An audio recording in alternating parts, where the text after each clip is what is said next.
Hi hello नमस्ते, कशा आहात सर्वजण? मजेत आहात ना? तर मजेतच राहा. सगळ्यांना श्री स्वामी समर्थ. तर मी मीनल आणि आजच्या एका नवीन व्हिडिओमध्ये खूप खूप स्वागत करते. तर सगळ्यात आधी होळीच्या सगळ्यांना खूप खूप शुभेच्छा. तर आज होळी आहे आणि सगळ्यात आधी सगळ्यांना देवपूजेपासूनच सुरुवात केलेली आहे.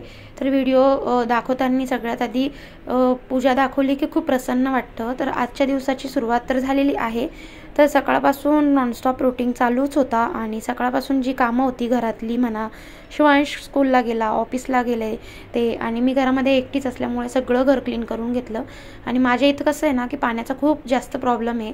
तर दुपारी पूर्ण पाणी गेलेलं असतं, त्यामुळे मला स्वयंपाक बनवायचा होता. संध्याकाळी आज म्हणजे होळीचा नैवेद्य पाणी करायचं आहे. तर सणासुदीला काय होतं ना की साडी वगैरेच नेसलेलं चांगलं वाटतं आणि साडी वगैरे नेसलेली होती मी आज आणि मेकअप वगैरे छान केला. आणि आता बघा स्वयंपाक करायला घेतला. तर साडीवरती स्वयंपाक करताना खूप म्हणजे कधीतरी अनकम्फर्टेबल फील होतं, पण आता मला सवय झालेली आहे. साडीवर सुद्धा मी कम्फर्टेबल म्हणजे काम करू शकते. तर आज मस्त छान असा मेकअप केला. संध्याकाळी मस्त स्वयंपाकाला लागले. पाणी वगैरे संध्याकाळी 6 वाजता आलं होतं आणि नैवेद्य बनवायचा होता, होळीचा स्वयंपाक बनवायचा. तर पुरणपोळीचा स्वयंपाकच बनवतात, पण पुरणपोळी आमच्या इथे कोणी खात नाही, म्हणजे त्यांना तर जास्त गोड आवडत नाही. शिवांशही जास्त खात नाही आणि मी तर खाते, पण मला एकटीसाठी म्हणजे बनवायला किती बनवायचं, त्यामुळे मग मी नाही बनवलं. तर मग मी साधी पोळी बनवली आणि मस्तपैकी आमटी बनवली, डाळीची आमटी म्हणा, गोळ्यांची आमटी, मैद्याचे गोळे टाकते मी आमटीमध्ये. तर पुरणाचा स्वयंपाक मी बनवलेला होता. त्यामध्ये फक्त मी पुरणाची पोळी नाही बनवली, बाकी सगळं मी बनवलं आहे. कुरडई, पापडी, भजी सगळं बनवलं होतं. तर सगळ्यात आधी बघा छान असं मस्त दूध तापवून घेतलं. 6 वाजता स्वयंपाकाला लगेच लागले, म्हणजे कसं आहे ना, लवकर स्वयंपाक आटोपला की आपल्याला नंतरून टाईम मिळतो. आणि मला पूजा करायला सुद्धा जायचं होतं खालती. तर सगळ्या म्हणजे बायका यायच्या आत किंवा 6 वाजता स्वयंपाकाला लागलेली, मला स्वयंपाकसुद्धा झटपट आवरायचा होता. तर बघा त्यांनी डाळ मागवली होती आणि बेसन पीठ संपलेलं होतं, त्यामुळे झेप्टोवरून ऑनलाईन डाळ मागवली त्यांनी, डाळीचं पीठ मागवलं. तर अगदी 10 ते 15 मिनटात इन्स्टंट मला मिळून गेलं. तेच आम्हाला ते दाखवत होते की असं ऑनलाईन ऑर्डर केलेलं होतं. आणि कलिंगडसुद्धा मागवलेलं, कारण थंडी आता उन्हाळा चालू आहे, त्यामुळे कलिंगड वगैरे थंड खाल्लेलं म्हणजे खूप चांगलं असतं. त्यामुळे आता इथे सगळ्यात आधी कुकर लावायला घेतला. तर कुकर लावताना मी इंद्रायणी तांदूळ लावलेले आहेत. तर इंद्रायणी तांदळाचा भात खूप छान लागतो आणि त्यांना खूप आवडतो. त्यानंतर डाळ लावली हरभऱ्याची. तर 4-1 शिट्ट्या करून घेणार आहे. डाळ चांगली शिजली की मग जास्त एकदम बारीक म्हणजे गाळ पण नाही करायचं डाळीचा. तर मग छान अशी हरभऱ्याची डाळ लावून घेतली. एकीकडे कुकर लावलेलाच होता, तोपर्यंत आमटीची तयारी केली. तर आमटी करताना काय होतं ना की मी कांदा आणि खोबरं आहे ना गॅसवरच भाजून घेत असते, कारण गॅसवर भाजल्याने कांदा आणि खोबरं जास्त काळं केलं की आमटी खूप छान लागते आणि मस्त अशी आमटीची चवसुद्धा खूप मस्त लागते. आणि इतर वेळी जी आपण आमटी बनवतो ना, त्यावेळेस इतकी आमटीतला म्हणजे चव नसते जितकी म्हणजे सणासुदीला आपण जितका स्वयंपाक बनवतो ना. तर सणासुदीला काय असतं ना की घरामध्ये एकटंच असल्यामुळे सगळं घरातलं दुसरं पण काम करायचं असतं, शिवांशकडे सुद्धा बघायचं असतं आणि घरसुद्धा आवरायचं असतं, जेवण बनवायचं असतं आणि त्याचबरोबर आपलीसुद्धा तयारी करायची असते. तर अशामुळे काय होतं ना की स्वयंपाकाला लवकर लागलेलं बरं. तर 6:15 वाजलेले होते आणि छान मस्त स्वयंपाक करायला घेतला. तर बघा आता बोलता बोलता इकडे छान वाटण करून घेतलं. तर काळ्या मसाल्याच्या आमटीसाठी आलं लसूण कोथिंबीर छान जास्त घेतलेली आहे. आणि वाटण जे करताना कांदा आणि खोबरं जे बारीक करताना आपण जे वाटण बनवतो ना, त्यामध्ये मी पाणी बिलकुल ॲड करत नाही, कारण पाणी आपण टाकलं की आमटीला तरी वगैरे येत नाही, त्यामुळे मग असंच वाटण करून घेते बारीक.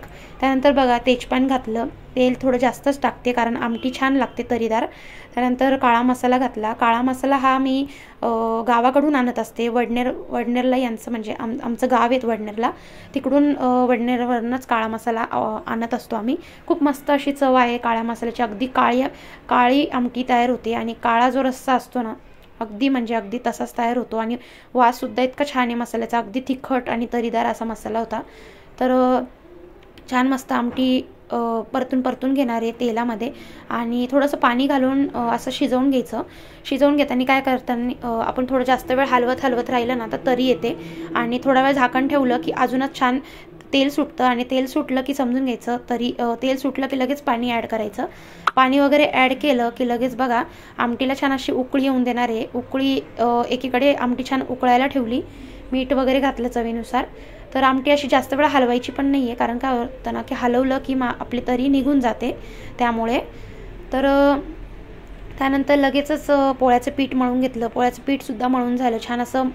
पोळ्याचं पीठ लवकर केलं की छान मुरतं आणि पोळ्या छान अशा नरम येतात, फुगतात त्यामुळे। तर आता एकीकडे आमटी झाली, भात झाला, आता डाळसुद्धा शिजलेली आहे आणि बेसन पिठाची आता मस्त छान भजी बनवायची होती। तर भजी बनवताना मी त्यामध्ये काय करते ना की थोडा सोडा घालते आणि हळद, तिखट, मीठ हे तर नॉर्मल आपण घालतोच। तर पीठ संपेलं होतं त्यामुळे हे ऑनलाईन आल्यामुळे जितकं पीठ उरलेलं होतं तितकं काढून घेतलं आणि बाकी डब्यामध्ये भरून ठेवलं। आणि काय होतं ना, स्वयंपाक करताना आपण जर ही स्वच्छतेची जर काळजी घेतली तर आपला किचन ओटा कधीच मेसी होणार नाही। आणि बघा, ओट्यावरती इतका सारा स्वयंपाक बनवून सुद्धा माझा काहीच पसारा झालेला नाही आहे। नाहीतर काय होतं ना की सण आला की आपल्या घरामध्ये किचन ओटा अगदी भरून जातो आणि पूर्ण भांडी होऊन जातात। त्यामुळे असं थोडं थोडं जितकं आपण जे लागतं आहे ते आपण घेतल्यावरती वेळेवर लगेच ठेवून द्यायला पाहिजे, कारण आपला किचन ओटा लगेच स्वच्छ आणि नीटनेटका राहतो आणि नंतर मग डीप क्लिनिंग करण्याची गरज पडत नाही। कारण सणासुदीला आपण बायका इतकं थकलेलो असतो ना की स्वयंपाक करून म्हणा, बाकीचं कामं आवरून, त्यामुळे ना नंतर भांडे घासायला खूप कंटाळा येतो। तर मग त्यामुळे अशी स्वच्छता मी स्वयंपाक करतानाच ठेवत असते। तर आता छान असे मैद्याचे गोळे बनवून घेतले। तर मैद्याचे गोळे खूप छान लागतात आमटीमध्ये। जी डाळीची आमटी आपण पुरणाची आमटी जी बनवतो ना त्यामध्ये हे मैद्याचे गोळे मी टाकत असते। तर इतकी सुंदर आमटी बनते आणि या गोळ्यामुळे ना खूप छान चव येते।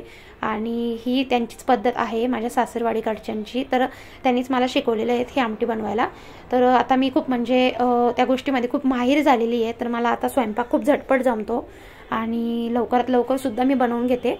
तर बघा, त्यानंतर मस्त आमटी उकळायला ठेवलेली आहे, गोळे छान शिजत होते। एकीकडे म्हटलं छान बेसन नीट म्हणजे बेसन पीठ पातळ असं बनवून घेणार होती, कारण भजी बनवायची होती। छान असा सोडा घातला आणि कोथिंबीर घातली, त्यामुळे अजून छान चव येते भज्यांना। तर भजी छान नरम येण्यासाठी आणि फुलण्यासाठी मी असं थोडा वेळ झाकण ठेवलं आणि मग थोड्या वेळवरती 15-20 मिनिटं असं झाकण ठेवलं की छान असं बेसन म्हणजे आपलं जे भज्याचं पीठ आहे ते सुद्धा छान असं भिजतं। आणि मग बघा, पुढे लगेच आता नॉनस्टॉप असं न थांबता जर आपण काम केलं ना तर आपल्याला सुद्धा कंटाळा येत नाही आणि थांबून काम केलं की टाईमसुद्धा जातो आणि मग नंतर लेटसुद्धा होतं। तर आता अगदी 7:30 वाजलेले होते, माझा पूर्ण स्वयंपाक झालेला होता। तर राहिलं म्हणजे फक्त काय तर भजी काढायची होती आणि पोळ्या बनवायच्या होत्या। तर भजी काढायला घेतले एकीकडं आणि आमटी एकदम छान अशी शिजलेली होती। तर त्यावरती छान असं झाकण ठेवलं आणि पुढच्या तयारीला लागले। तर बघा, भजे काढताना काय होतं ना की आपण काय करतो ना की भज्यामध्ये ना भजे आपले छान असे फुलण्यासाठी किंवा छान अशी चव लागण्यासाठी काय करायचं ना की त्यामध्ये ना पाणी थोडं कमीच घालायचं आणि थोडंसं घट्टच ठेवायचं पीठ, म्हणजे छान असे आपले भजे शिजतात आणि फुलतात देखील। तर भजे एकीकडे चालूच होती आणि छान आता एकीकडे भजे तळून घेणारे। कुरड्या पण त्यांनी ऑनलाईन मागवलेल्या होत्या आणि त्यामुळे कुरड्यासुद्धा छान आलेल्या होत्या।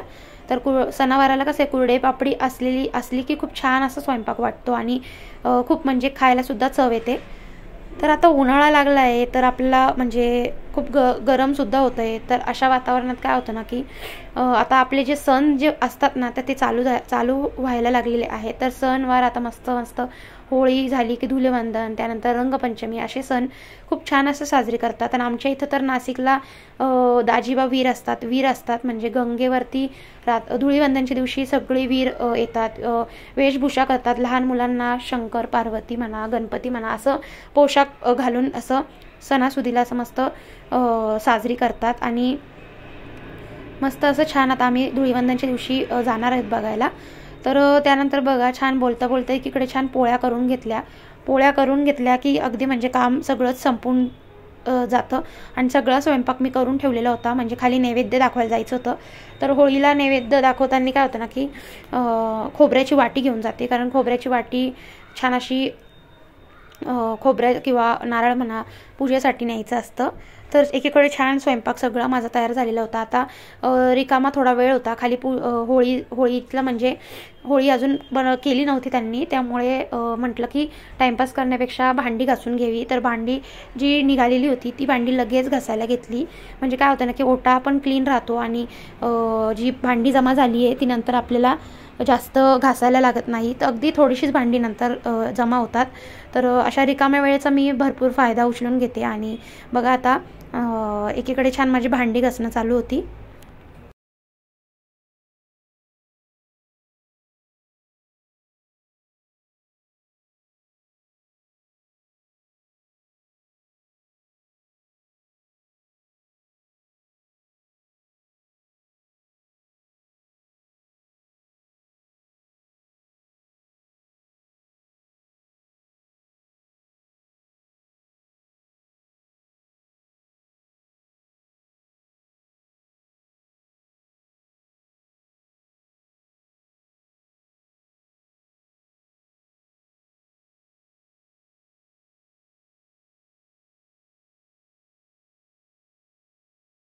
तर भांडी तर इतकी सारी निघणारच होती, कारण आज म्हणजे स्वयंपाक भरपूर होता. तरीसुद्धा मी थोड्या जितकी भांडी निघत होती तितकी घासून घेत होती, कारण नंतर मग कंटाळा नको यायला त्यामुळे. आणि छान असं वायपरने ओटा क्लीन करून घेतला. तर सणवार आला ना तर घरामध्ये अगदी छान वाटतं, प्रसन्न वाटतं, एक पॉझिटिव्ह वाईब्स येते घरामध्ये आणि एकदम छान असं वातावरण होऊन जातं.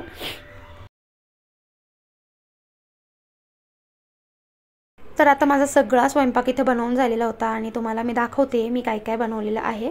तर बघा, इथे आमटी बनवली मस्त अशी काळी तरीवाली अशी मस्त आमटी बनवली, डाळीची आमटी. त्यानंतर बघा, एकीकडे छान भजे बनवले, कुरड्या बनवल्या आणि पोळीसुद्धा बनवून झाली, भातसुद्धा बनवला. आणि असा नैवेद्य वगैरे जर छान आपण बनवला ना तर खूप छान वाटतं घरामध्ये. आणि इतकं सारं काम मी एकटीनेच केलेलं आहे, कोणीही मदतीला नाही आहे. कारण काय होतं ना, इतर वेळी दरवर्षी माझ्यासोबत माझी आजी किंवा मम्मी असायचीच किंवा माझी बहीण असायची. तर आज यावर्षी माझ्यासोबत कोणीच नाही आहे आणि मी एकटीनेच इकडं सगळा स्वयंपाक बनवला होता आणि अगदी 1 तासामध्ये माझं सगळं झटपट आवरूनही गेलं. तर बघा, आता खाली होळीला आलो आहे आणि बघा, असं सगळं काम जर आपण म्हणजे खूप मनापासून जर कोणतीही गोष्ट केली ना तर ती काहीच अवघड नसते. तसंच माझं झालं आज.